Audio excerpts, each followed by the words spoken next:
residents to have all the information that they can possibly get when it involves their tax money and when it involves their town. We are now aware, more residents are aware of this project than ever before, and I think that's really good. I'm very happy about that. I appreciate all of the work that the Library Steering Committee's done, the LSA environmental report. I appreciate that environmental reports cannot be absolutely fail-safe or absolutely thorough, but and it's probably a very good report in lots of ways.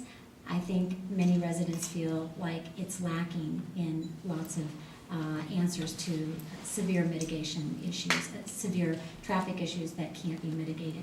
So I would really plead with my council members to not certify the EIR at this date, at this time. I don't see an absolute need to do it as far as any legal reason or deadline or time frame. And we still have our ability to approve the EIR at a later date once our residents have had the opportunity to vote on the location of the library at the park, which is the most controversial. I've always said that I will support whatever our residents want at the ballot box, whatever they decide, if they are given the right to vote and the right to make those decisions. And I'm happy council is moving in that direction. So my preference, and I hope my other council members can join me in agreeing that we need to delay the certification of the EIR at this date and time to after the general election, which would be in our November meeting. Kathy? I too believe in transparency, and I believe that we have spent almost $200,000 of library funds on this EIR and the draft EIR. It has a wealth of information. This is just the final EIR. The draft is bigger. I want to make it clear that when Teresa Wallace, who I've never met except at these meetings, said that she had discussed this with members of the Library Steering Committee, I believe I've never discussed this with her or any member of LSA, and I don't know of any Library Steering Committee member that ever discussed it with her. Perhaps Corrine Risley, the head of the library, and maybe Denise before this study even began, but that is it. We had no input in this LSA EIR or the draft EIR. When I think about the wealth of information that is in these documents and the fact that without some validation that it has been completed in compliance with SEQA, that it does reflect the lead organization, namely the consultant's independent analysis and judgment, which it does, then without that validity and without that kind of access by the people of the town of Atherton when they go to the voting polls, I think they're missing a lot of information. It doesn't mean they don't have the ability to weigh the information and make their own independent decision whether or not they believe it's credible or not, just as any jury does in a trial. It doesn't mean that they can't look and see whether or not they believe there's information on the Little League. Yes, there is. The issue was discussed whether there is adequate Little League parking as well as for the library.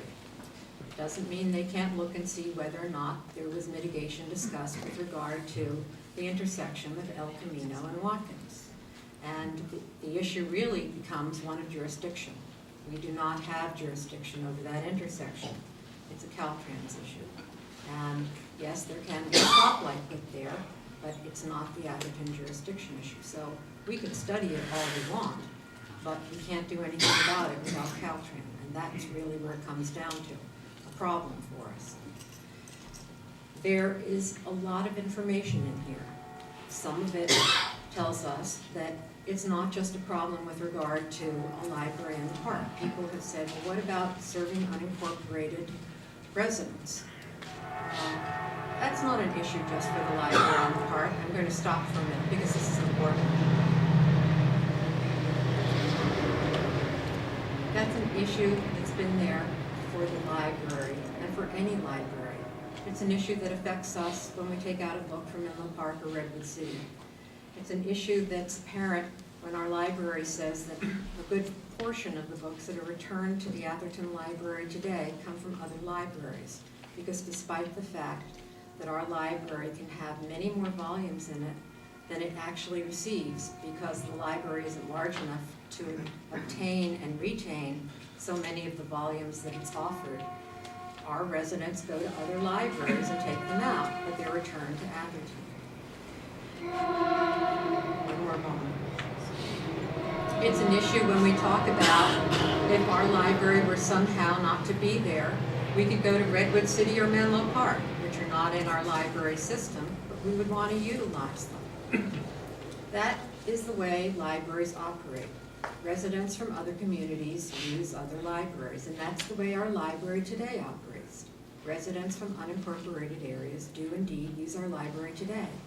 And we're a library to be placed in the town center. But we want to stick on the EIR discussion. Well, I'm saying that's why we need this study, because those questions would be answered. There are lots of questions that have been raised and a lot of misinformation, but without the validity given to this study, you won't be able to understand that those sorts of questions are in here and be able to read it and perhaps assess this information for yourself as understanding that it came from an independent source completed in compliance with CEQA. So I think it's important that we finish this process up and validate it and certify it in accordance with CEQA. Elizabeth? One last thing. The Planning Commission did do this process, and there was, amongst the commissioners, no real objection to anything in this draft or final EIR of any specificity whatsoever that was within the jurisdiction of the town of Atherton. And I could go through what the objections were, but none of them were within Atherton's jurisdiction. Elizabeth? Hi, Kathy, I'm not saying that the EIR is not valid or that the residents should not look at it and get a lot of the information that's in there, because it's posted. You can review it now. Certifying it now doesn't mean that it is now all of a sudden public information, because it's currently public information. So all I'm saying is that why certify it today, which when you can certify it at a later date, and all that information is still the same information. No, excuse me, Elizabeth, I think I said, because the certification says it's been completed in compliance with California law under the CEQA process, and it's been completed in accordance with independent judgment and analysis, and I think that is very important. Yes, and it will continue to be important when we certify it at a later date. By not certifying it today and delaying the certification of it to a later date does not mean that it's negating anything that you've said. Well, it does when the voters are going to look to it to determine the issue of credibility when they vote. So, okay, then I would like a follow-up on that, because what you're indicating is that by certifying it, it gives credibility to the voters when they go to vote about the location of the library in the park, which No. would sway their impression of it. Absolutely not. I've already said that it's like a jury for them to make their own determination with regard to the facts. I'm saying that it was determined without undue influence. It was prepared without undue influence. They are the ultimate determiners of whether or not they choose to believe the material in it, and they are the people who will make their own determination as to what they desire to see. My feeling is that the EIR, as Bill's pointed out, adequately covers not just the 3 locations in the park, but also two locations, one in the existing location and another one here at the town center off of Fair Oaks. It's done an investigation on all 5 sites, and does not preclude the voters from choosing one over the other. I don't believe, and I would hope that it's not used as a weapon one way or the other in the ballot box to say, well, this has been approved and that's been approved, because all 5 locations are in the EIR and will be covered. We've spent a considerable amount of time as a town and as a staff, and we spent a considerable amount of tax dollars on moving this thing forward. And so with that, I'd like to ask if there's a motion to move forward on this. I will make a motion that we approve the resolution certifying the final environmental impact report for the Atherton Library Building project. Second. Okay, all in favor? Aye. Opposed? Opposed. Okay, 3-2 passes. Move on to item number 2. Yay! Can we have a little order in here, please? Thank you. Okay, item number 2 is the resolution for the City Council of the Town of Atherton ordering the submission of qualified electors of the Town of Atherton to a measure relating to the location of a new library at Holbrook Palmer Park. May we have the staff report, Teresa or Bill? You have my written report, you have the draft ballot measure language. What you want to do here is either approve what the city attorney put forward or revise it. Based on what you approved today, we'll submit the final measure along with the summary and the title to the county by the deadline, which is August 10th. Mr. Mayor, I'd like to add a little background because the issue's been raised. In fact, my favorite email was one that was forwarded to me that said, who is the idiot that drafted this measure? And please let me assure you it was me.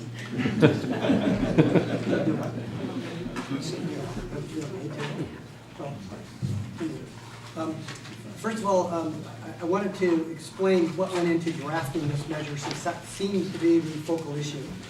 Number one, I looked at trying to make it clear and concise. Not every possible issue, not every nuance, not every conceivable possibility that some rare voter might raise, but enough to make it clear to a voter what we're talking about. Secondly,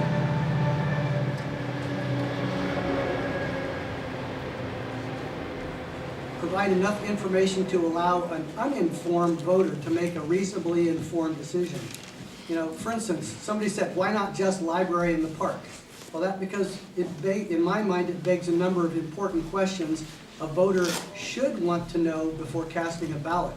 Will it cost me more money, and will it impinge on existing parkland or open space? Which, by the way, is kind of a zoning ordinance undefined issue.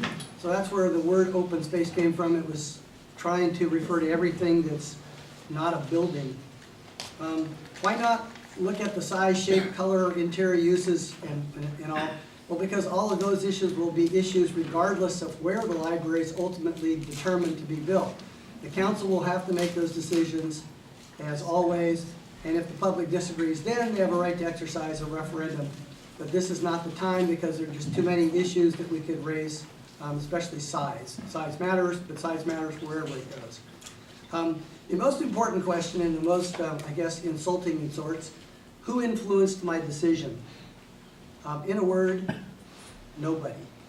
Nobody up here, and including the city manager and the city council. I have listened to the various factions debate this issue for the last year. I'm well aware of the arguments that have been made for and against the park site. I was very careful not to include any of them in drafting the measure. As I said above, I felt it was fair to include the source of funds and protection of open space in the measure, but nothing else. The exact wording was shared with the city manager ahead of time, but she made no comments. What you see is my work product alone. While I respect anyone's right to challenge my decision, I stand strongly by the fact that I was not influenced by anyone or any point of view in drafting what I believe to be a neutral ballot measure. What procedures remain for those for or against the measure to get their point of view heard? Well, there will be arguments for and against the measure permitted. Each of those allows for truthful debate to occur beyond the language of the measure, and each side is permitted to argue why they think they're correct. This is true, by the way, for the library, and it's equally true for the Little League, although that's a little different in that in the past year there have been 2 submittals, one of which is still pending, so there hasn't been any planning commission or city council input into Little League in the park per se. So what seemed to be the biggest issues, at least as this has been raised before, were the permanent structures that might be put in the park that would then limit use of the park for other things. And the only part of the 2 submittals that has been really consistent is some kind of a permanent structure. By the way, the bleachers, what I call the spectator seating, underneath the spectator seating, there are some storage and other spaces as well. And there actually is a scoreboard and some leveling of the field.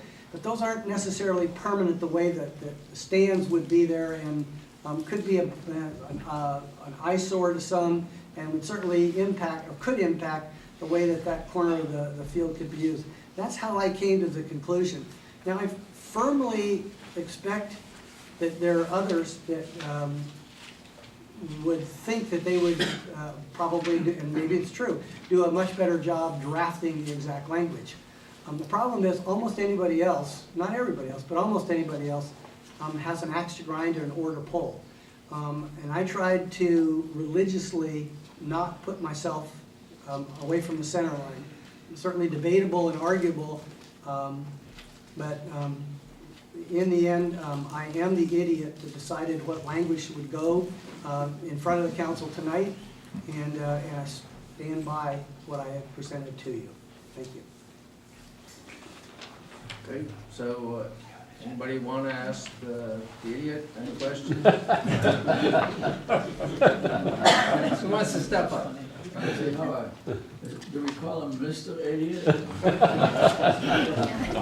You can call me anything except late today. Mr. Mayor, could I suggest maybe we break this down into 2 segments, this particular thing?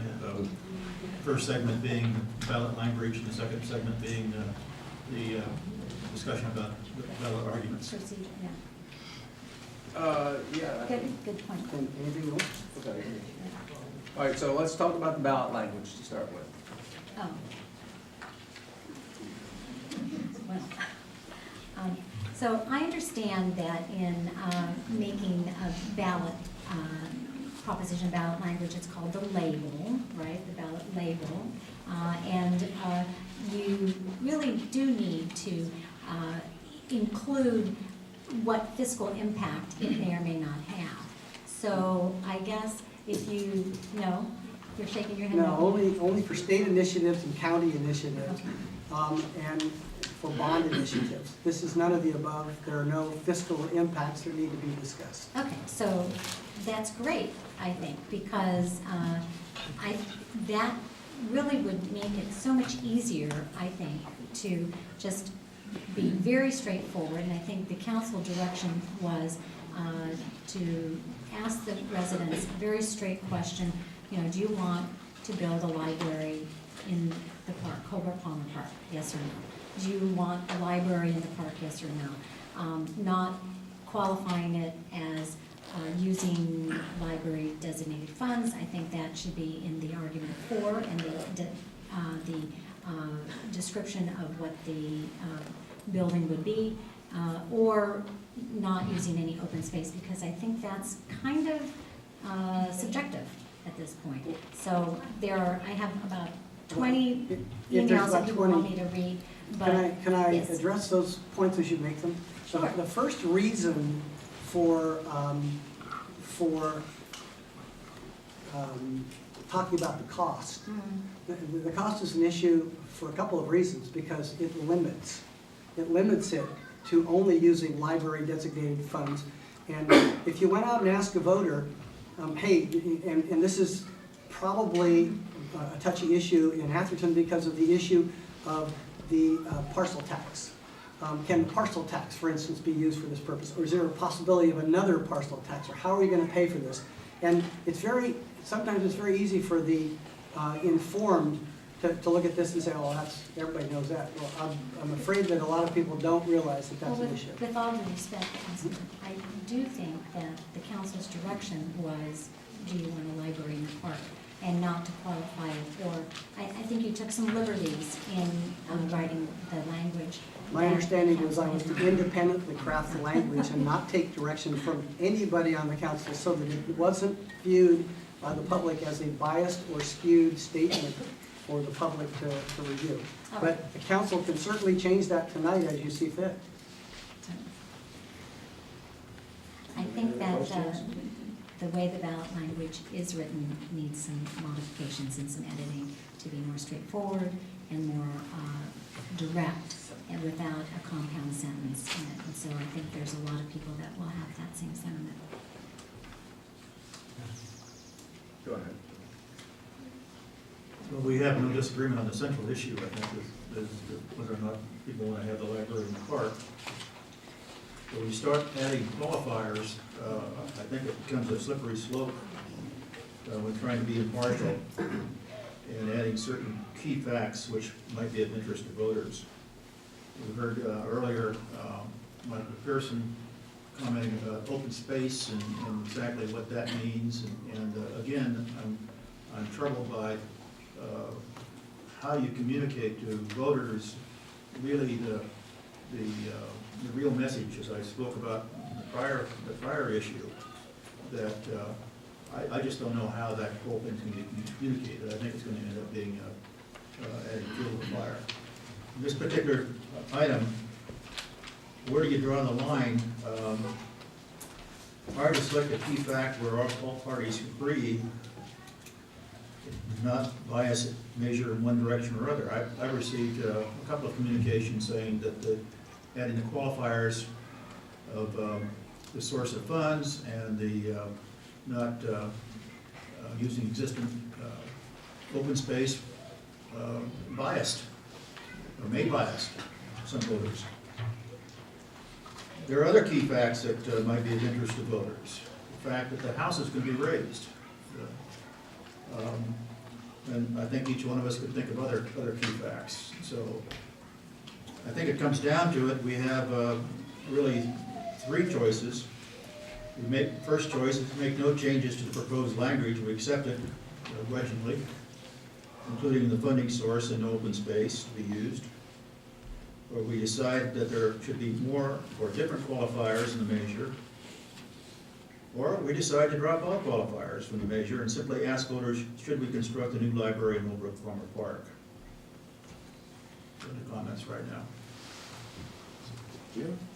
I would say that I trust our city attorney to have come up with something which basically, I trust the idiot to come up with something which is objective. We all have different opinions in this, some for and some against, and in the ballot there will be a for and against. Hopefully the for will be prepared by independent people.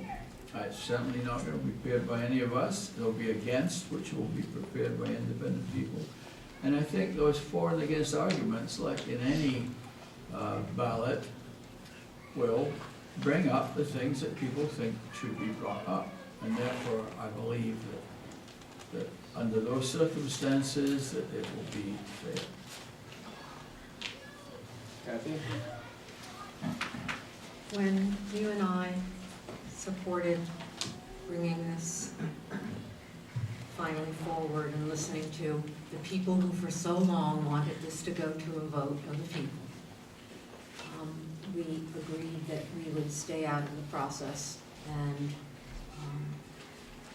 let it take its course and let our city attorney draft the language. I would respectfully submit and request that the people who are not in favor of the library do the same thing. And allow the city attorney to do his job and draft the ballot measure. My only comment, I could live with the language as is, Bill. I think it answered the two questions you said. Is it gonna cost any money, and about how big it is. I have to side a little bit with Jerry that I thought that some size description might be appropriate. I know that in the council discussions, we did more or less delineate that it would be no bigger than, the footprint would be no bigger than 100 by 100. And and that was asked multiple times, and we clarified that. And so I think that's might be something that might be placed in. The fact that it would be in an existing site might be okay too. I don't have an issue with what Jerry mentions there as well. But I could live with the language as it is. But when I looked at it, I thought that some sort of size descriptor might have been appropriate because it had been discussed multiple times at multiple meetings and it had been minuted. And so that's my comment with regards to that. I can go along with that. Any other council comments? And we'll take some, sorry. Out of battery. I'm in airplane mode in case anybody wants to know. We're flying high tonight. That's right. We are. That's exactly right. Should have taken the trick. Okay. Can I take public comments? Is it council? Okay. Public comments. We'll start over here first. Peter, you're next. Susan Spiker, 202 Austin Avenue. The proposed wording of the library issued for the November ballot appears biased towards moving the library to Holbrook Park. In fairness to both sides, it should read, should the Atherton Public Library be moved to Holbrook Park, period. Neither the funding nor the use of the open space is the issue. Both would be the same whether the library remains in the town center or moves to the park. However, the wording of the ballot measure, which is, should the town of Atherton construct a new library in Holbrook Palmer Park using funds dedicated for library purposes only and not using any existing park open space, suggests this is an advantage to moving the library. To be clear, the question is whether or not the citizens of Atherton want the library moved to the park, and the wording should reflect that. Thank you. Peter? Peter Carpenter, One Large Drive. I would like to commend the town attorney for the language, but I would like to pick up the suggestion of Mr. Carlson that you add one additional phrase that makes it clear that this will be replacing the main house. You know, that's been so much a part of the conversation that we all take it for granted. But anybody else looking at it from the outside may not be aware of that particular aspect of this. So I urge you to accept the recommendation from staff, but add a clarifier that this structure will be replacing the main house. Thank you. Other public comments? Lauren Kerner, 160 Fairhouse Lane. You know, starting out and going to all of these library meetings, you know, I had ideas and thoughts, but, you know, I think going through the process, I kind of see very clearly that there are pros and cons with any of the different ideas that people have. And I'm not necessarily, you know, for example, if there's a library in the park, you know, you get a little more flexibility with light and design and things like that. You know, you can have solar, you know, you have the community meeting post, you know, the cons are you have problems with traffic and you're trying to keep, you know, it's not keeping the downtown together here and so on. So you can go through all the pros and cons of the topic. My concern is that just make it as simple as possible. I think what the woman had just said a couple of minutes ago, you know, should you move the library be moved to the park, takes away all the extra pros and cons, and then let the pros and con arguments put in all the detail. Because I think that then there's no more discussion about whether something was clear or not clear, or biased or not biased. You know, make it as simple as possible and let the voters decide. I personally, at this point, can see pros and cons with both. I'm not biased one way or the other. I just think that this has been such a controversial issue. Make it as simple as possible. I wouldn't put in, you know, using existing open space for this purpose, because if, for example, the architects come up with this wonderful idea to extend the porch out slightly off of where the existing house is, you're basically limiting your architectural design if you do put it in the park by creating a complete boundary of what you're allowed and not to do. I also think that even putting in square footage is also something, again, where you're gonna force yourself into a box. It's kind of like governmental funding. It's like, well, you can use this for this, this, this, and this, but you can't use it for this. You end up limiting yourself. So I would just say, do you as a voter, agree that the library should be moved from its existing location to the park? Something very, very simple without getting into funding or purpose or what's used or what isn't, because that gives you the most flexibility later on whether or not you decide to put it in the park or someplace else. You're also not giving yourself a bunch of boundaries. If you put another ballot measure on, and a year from now that says, do you want to park, a library in this location or that location? It gives you flexibility. So that's my input. Thank you. Other public comments? Please step forward.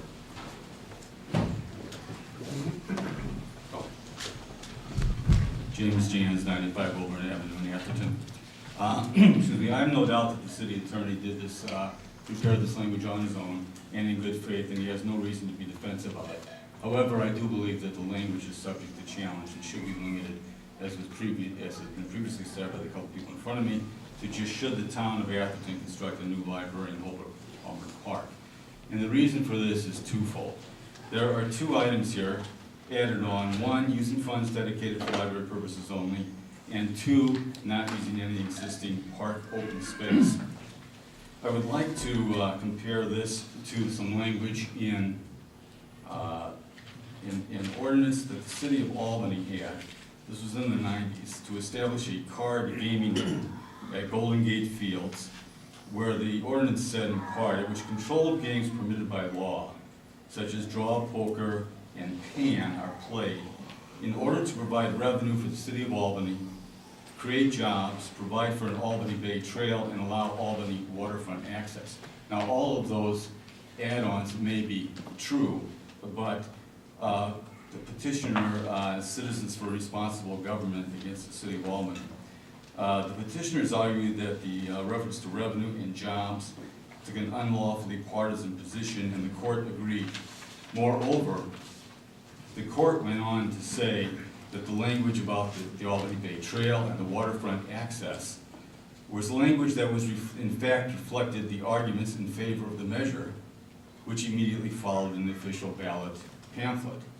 Certainly the fact that only funds dedicated to library purposes would be used for this building, and that it wouldn't use any existing park open space, are going to be arguments that are in the pamphlet. So if this language is included in the ordinance, it's clearly subject to challenge, and I think it will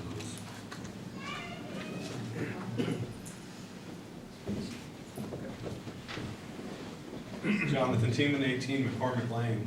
First, let me please applaud the council for taking this up and considering bringing this matter to the vote of the town. I think we all recognize how contentious and controversial it's been, and how I think on all sides there's been lack of satisfaction with the process, and so I applaud the council for this step. That said, I am with those who have argued in favor of a very clear and straightforward question to be put to the voters, both because that way I think the voters have a clear understanding of what it is they're voting, and it's, I think, our best opportunity to kind of clear the rancor that has resulted from the process. And in that case, I think we could all feel comfortable that whatever that decision was, that we were in fact moving forward with the will of the town, and we could actually all feel good about it regardless of what that stated will turns out to be. Otherwise, I think I might end up feeling like sort of Charlie Brown running up to kick the ball and wondering how Lucy's going to pull it away from me this time. And I'm quite concerned about that possibility, actually. The timing of today's meeting is part of that. I think it's an unusual and uncomfortable time. There's no water in the water cooler back there, and it suggests words of Jefferson complaining about unusual and uncomfortable meetings for the sole purpose of fatiguing us into compliance with their measures. And I think if we can clear away that kind of, suspicion from the process, I think it would be best. Otherwise, I'm afraid if the process proceeds in a way that I'm allowed, that permits me to continue to wonder if it's being manipulated at all, and this is our best opportunity to avoid any notion that it's being further manipulated, then it would be I would be only too happy to remember a library in the park as either a traffic snarl associated with a council member's name or perhaps a white elephant associated with one. Thank you. Next. Eric Lane, 54 Encina. The EIR was approved because there's no project. By putting any wording in this proposal that is beyond in the park or not, means, or at least implies there's a project. So if there's not a project, and that's why we approved the EIR, then there can't be extended words in this proposal. That's all I have to think. Good point. Yeah. Wally? Walter Sleeth, Catalpa Drive. Those desiring a different wording than the town attorney has drafted seem to suggest that there may not be funds already dedicated for the library, and the fact that the library would sit on the current site of the house built in the 1950s is in dispute. Those presumptions are not currently debatable. They are facts. The town attorney's wording presents the issue fairly from both a legal and an EIR standpoint. Additional controversy is ill-advised. The opponents to a library in the park have gotten what they asked for, a vote on the ballot. Let's see how the vote comes out. Having said that, I don't have any trouble with Mr. Carpenter's suggestion as an additional piece to it. Thank you.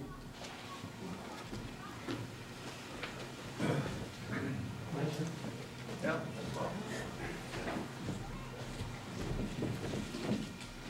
I'll keep it short. Sandy Crittenden, 117 Heather Drive. I see that the town attorney really doesn't have a dog in the fight. So